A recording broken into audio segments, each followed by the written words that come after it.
Well, hello everybody. It is Jaxon here. Sorry if you could all see my tabs. I'm really trying to fix it.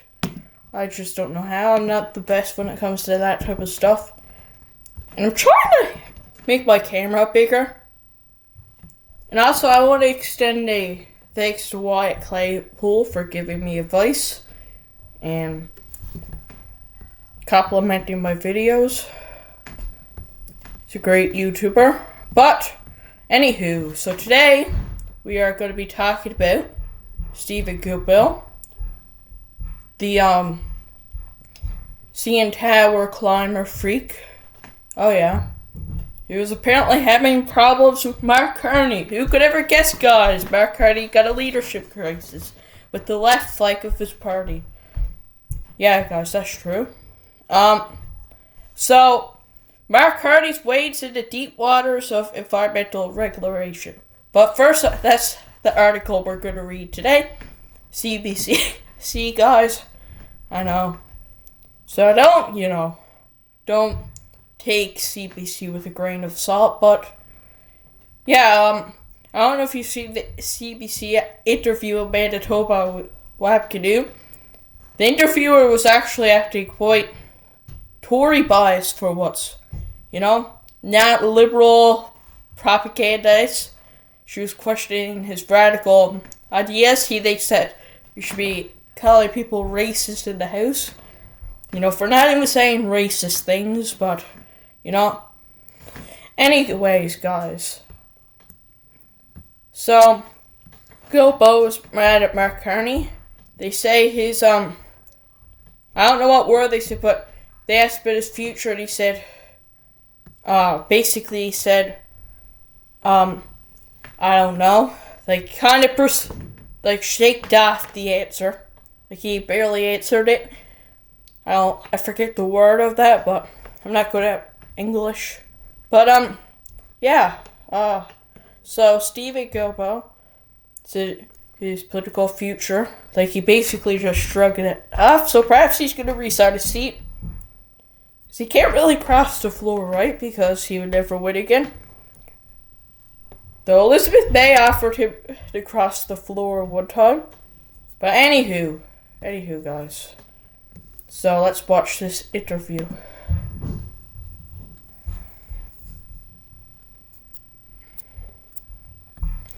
Sorry, guys. Steven Guilbeault joins me now. Steven Guilbeault, good to see you again. Thank you for being here today, sir. My pleasure. You said on Friday the government was using a sledgehammer in its approach to the regulations where a scalpel was needed. Oh my god, guys. Showing up late. Wow, guys, another ad. Purpose. So busy. Sorry, guys. The ads, guys. The ads. But the real We're power gone nuts. predictive modeling that helps prevent supply chain Anyways, issues. my dog's behind me, I think, actually, guys. Yeah, I don't care about Paw Patrol, I'm sorry. Used to love that show when I was a kid, but, I really don't, need to watch it right now, Well, what is it smashing with this 'Kay. metaphorical mallet? So this is David Cochrane interviewing Steven Guilbeault, which is the MP of Montreal area. And you could realize last November, he resigned from Carney's cabinet. No, he might even resign his seat. He's rumored. I hope he resigns so that I could get my 5th resignation rumor correct. Because Erskine Smith's resigning despite losing the Liberal nomination at the end of the spring sitting. But, yeah, so the only one that needs to resign now is Steven Guilbeault, and I will get all my predictions right. Anywho. So the first thing I should say, David, is that I agree with the government's goal that we can and should do better when it comes to approving projects and doing things like assessing the impacts on human health and the environment of proposed projects. There's no debate there. As an environment minister, there's a lot of things, many of the things that are proposed there that I try to start putting in place. So there's no disagreement there. Where I think there is disagreement is on some of the elements that are being proposed there, and I would basically name 3 quickly for you. Okay. The fact that if this goes forward, it's a discussion paper, so we'll have to see. But the federal government would only assess projects that are offshore oil and gas, interprovincial like transmission lines or pipelines, but we'll come back on pipelines in a second, and nuclear projects. Everything else is now delegated to provinces, those provinces that have the ability to do it.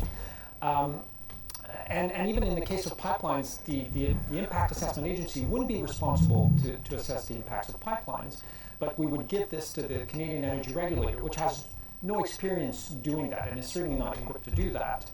We're proposing to create economic zones where projects would be pre-approved even before we've been able to assess them. That's going very, very far. And the third one is this thing called the jeopardy test. That's one of the fundamental elements of our Species at Risk Act and Species at Risk Protection. If a project jeopardizes the survival of a species, we don't go ahead with that. We won't sacrifice a specific species, whether it's an animal or vegetable species, for one single project. Now we're giving the capacity to the cabinet to subtract a project or projects from that test. And we're saying we'll use a high bar in terms of criteria. We have no idea what those criteria are. So those three elements are going much further than anything we've seen in Canada in terms of repealing elements of impact assessment. Okay, those are the three big areas that jumped out to me as well. All right, so that's Steven Guilbeault describing that. Let's listen to the rest. So this is good that we can sort of go through them. And when you talk about only assess projects that are essentially either multi-jurisdictional or shared jurisdiction, like offshore oil, for example. Which is quite ironic, considering it's quite ironic to talk about offshore oil. I believe what they were saying is he prefers offshore oil. But it's quite ironic because he barely even got paid and Nord approved. The NL Liberals even had to force them to do it. With the Atlantic Accords and things. The promise has been to move to one project, one review. So essentially now the provincial governments take sole ownership of anything that was within their territory. Is how this is. Although, yeah, he still hates offshore oil, but I think he hates the pipelines even more, I believe is what he was saying. It's going to be. And not every province has the same standard, right? So there's an inconsistent sort of patchwork applied here. If there was a harmonization of standards, could that alleviate your concern? Because otherwise it can be a race to the bottom, essentially. And unfortunately, this is what we're seeing. We've seen a number of provinces lower the bar in terms of their assessment of projects. We've seen that in Alberta, we've seen that in Saskatchewan, we've seen that in Ontario. There's a proposal to, we haven't seen it exactly, but in Quebec as well, that could achieve or lead to a less ambitious impact assessment in the province as well. So, historically, the federal government has tended to serve as this national standard. And I'm certainly not opposed to this idea of, one project, one assessment. When I was Environment Minister, we had an agreement with British Columbia to do that. I think, this is one of the things. Yes, but it took you about so much convincing to get paid and Nord approved. And you think it's one assessment and it's good. You know what, guys? We shouldn't even have environmental assessments. I'm sorry, but I'm just going to be completely honest. Like, why? What? Why? I mean, it just blocks it and delays it, Like, it literally freaking delays it. That's what they keep doing. And also something else I'm happy about is our PC government cancelling that South Coast MOU thing, which the left are off of their heads about. But anyways, let's continue. Where I agree, but we need to make sure that we adhere to a certain national standard so that there isn't this discrepancy where some provinces could say, well, our regime is more ambitious than the regime next door. How's that fair? And what's the role of the federal government? If we're saying, well, actually, federal government's no longer interested in doing that, that's a problem to me. Okay, so but on pipelines, you mentioned already it goes from the Impact Assessment Agency to the Canada Energy Regulator, which is a different type of organization which doesn't look at the whole human and social and environmental impacts necessarily. But also they're proposing to give Cabinet pretty extraordinary powers here that when a pipeline is deemed to be in the public interest with lengthy routes to reduce risk and cost for investors, the approval decision could be made at the beginning before the energy regulator completes its review of conditions and routing details. That's giving it a green light before full study is done, is it not? Yes, and you may recall that in the case that went all the way to the Supreme Court on impact assessment, a court case that was brought on by provinces like Saskatchewan and Alberta and others, the Supreme Court said that the so-called Bill 69 was in part unconstitutional because basically of two reasons. One, this idea of national interest. The Supreme Court said, well, what's the national interest? You don't define what it is. We have no common, agreed, accepted definition of what the national interest is, so it's way too vague. And it also said that in its original inception, Bill C-69 gave too much discretionary power to the Minister of the Environment, and those powers were about here. And what we're proposing to give in this discussion document to either ministers or cabinet ministers is here in terms of discretionary power. It is hard to see how this legislation, if this is what comes to, if we come to that, how this would not be challenged in front of the courts all the way to the Supreme Court. And based on that Supreme Court decision, it is difficult to see how such a legislation would not be struck down, being unconstitutional by the Supreme Court yet again. You went over the jeopardy test for species at risk. That essentially it was a veto on a project in the past. Now it can be approved with a high bar by cabinet in limited circumstances. So we'll need to see what that bar is, I suppose, because that is what are those limited circumstances? What is this high bar? Again, what is the? Now he goes on and criticizes Harper, so let's wait for that. I'm going to finish his full thing. I'm not going to pause it. Or I'm at least going to wait until he talks about Carney being worse than Harper. National interest, because we say we could do that in a national interest. This is a lot of discretionary power that we're putting in the hands of ministers. So I agree, Carney is worse than Harper, but not for pipelines. Harper was good at putting in pipelines. Very good.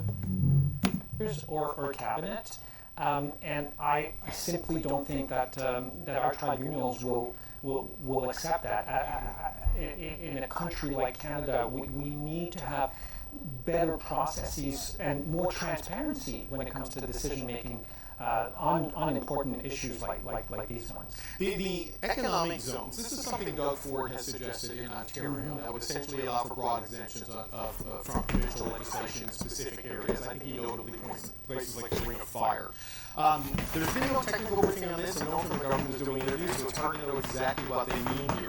But they talk about areas where projects will be considered pre-approved, and these zones would cover areas like transportation corridors, telecommunication networks, energy production and transmission, and industrial regions. If you've got a highway and you want to put a power line by it, you probably don't need to do much work. If you've got a pipeline and you want to run wire in so you don't have flare gas to do oil production, maybe you don't need a big assessment. But industrial region is broad. I mean, do you have a good sense of what the limits and constraints are on this? Because it isn't clear in what we've seen. No, I don't. I don't think we do at this point. It is, again, very, very broad. I mean, if you're talking about interprovincial projects, you're talking about energy projects, you're talking about industrial zones. I mean, that sounds to me like it could cover a large part of our country where we could define those zones as economic zones and exempt project for impact assessment. I mean, my fear, David, I think that I agree with the government that we want many of these projects. I may disagree with some of them, but there are many of those projects that... All right, so this is where he kind of criticizes Carney too. I and many others agree with, but by trying to go too fast and by trying to... People need to have confidence in our processes in a society like ours. And if people don't have trust in our processes, what's going to happen is exactly what happened under Prime Minister Harper, is that local communities, indigenous organizations, environmental groups are going to turn to the tribunals because they won't trust the process. By the way, Harper don't go with pipelines. So he thinks Carney's just going to be like Harper. Like, we can't just slow them down with environmental assessments all the time. And different sorts of, like, talks to different premiers and different organizations and different councils and that. Like, we can't do that. Like, we really can't. We need to just go with the flow with it. Rush it. Like, I don't mean, like, rush it. Like, rush the pipeline, build the pipeline, and, like, rush the pipeline. Like, actually do it good. But I mean, like, you can't just, just keep talking, then it eventually goes away. You know? Oh my God, guys. This is the former environment minister. You can't make this stuff up. Yes, and we will end up in the same situation where those projects, many of which that I would like to see move forward, will be bogged down in litigation. What do you want to see projects to see move forward? Wind turbines? Wind turbines, Guilbeault? Do you want wind turbines in NL? Sir, I certainly don't. He probably wants Carney to bring wind turbines in NL. No, thank you. In local opposition, and in some instances maybe national opposition, and we won't be able to achieve the goals that we've set for ourselves. Right. So based on sort of you have a mixed review of this, right? And that you broadly like where they're going. You have a lot of questions and concerns about some of the measures. So I'm reading right. This is not another fracture point. Like, you're still a liberal, you're still a liberal MP. You're comfortable. I had to ask because a lot of people will wonder, because this is All right, he's asking about it. Departure in certain areas from the path we've seen for the past 10 years. Yes, and in fact, I mean, if all of the elements that are in the discussion paper, because it is a discussion paper, are put forward into what would be a bill that would have to implement many of these things, it would take us back decades in terms of being able to understand what the impacts of these projects are on human health, on the environment. Since it is a discussion paper, I'm hoping... So he thinks building pipelines are bad for human health. Yeah, so he essentially thinks oil is bad for human health. Now, this is a bit off topic with the Alberta pipeline, but Baden Ore, by the way, is one of the cleanest oils, so how is it bad for people's health? That the government will be listening to what experts have to say, to what people who've been, in this field for decades have to say, to ensure that our objectives can meet. And I think there is a possibility to do that. And I guess my appeal to the government is, please listen to what people will have to say in those 30 days of consultation. But if legislation comes that mirrors this, as it is written in the discussion paper, it strikes me that would be very difficult for you to vote for. And a lot of First Nations bands, I believe, are upset about Carney because they think Carney's rushing a pipeline too quick. We need a pipeline, guys. Yeah, Guilbeault, guys, is nuts. He's a green radical. But anywho, let's continue. I've learned a few things since I've been in politics. One of them is to try and avoid answering hypothetical questions. So maybe you and I can agree that we'll have... Yeah, he's avoiding about how it would be hard for him to vote for one pipeline thing. He would have to abstain, probably. Conversation about this if and when legislation is tabled. Right, but you know how everyone is going to view that sort of response there. Yeah. I mean, I really want to see what the end process will look like, or maybe we will have more information in the coming weeks by different ministers that would be responsible.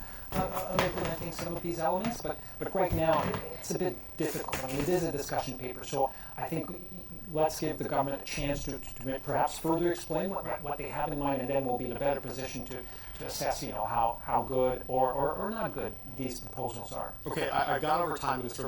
I'm sorry, Mr. Guilbeault, old habit, I apologize. We're getting near the end point, it seems, on the MOU discussion between Alberta and the federal government. Daniel Smith was on the show Friday and said there's a meeting of the minds. We're just in the final drafting of language. We could even see something this week. What are your concerns? As I know this was a big reason why you left the federal cabinet. What are your concerns that you see that they have apparently found common ground? I mean, what will be the thing you're most worried you could see in the MOU when and if it comes this week?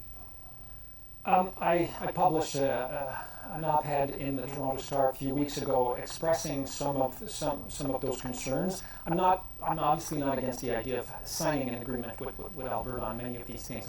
I think what is important is that we ensure that some of the commitments we've made on things like carbon pricing in Budget 2025, we said that we would continue increasing pricing post-2030. And we know that if we want to get effective transition in the industrial sector, the price need. How does taxing people help with the environment? Seriously, guys. How does taxing people help with the environment? Anyways, guys, let's continue. Needs to be higher. We need to keep the clean electricity regulations because it will ensure No, we don't. we decarbonize the electricity sector, which is at the heart of everything we will be doing in the coming years. More and more industries will run on electricity. Our transportation will run more and more on electricity. Our buildings. If we don't decarbonize this, we can't decarbonize society. So these are the sort of things I will be looking for in a perhaps announcement this week on the MOU with Alberta. Steven Guilbeault, we always appreciate the time. Thanks for being here, sir, and we will hold you to that. If we see legislation, we're going to have you back. Thank you. Thank you, David. Alright, guys, so yeah. That was Steven Guilbeault. So, my God, guys. So, what do you think's gonna happen? I think he's gonna end up resigning soon. He's very upset about this MOU thing. But that's it, I guess. That's it. So, that's it. I guess, guys, you could be upset all you want. Anyways, guys, I think I'm going to wrap up the video now. Please subscribe. Please like and share this. Comment if you have any questions. I hope you all have a great day, and bye.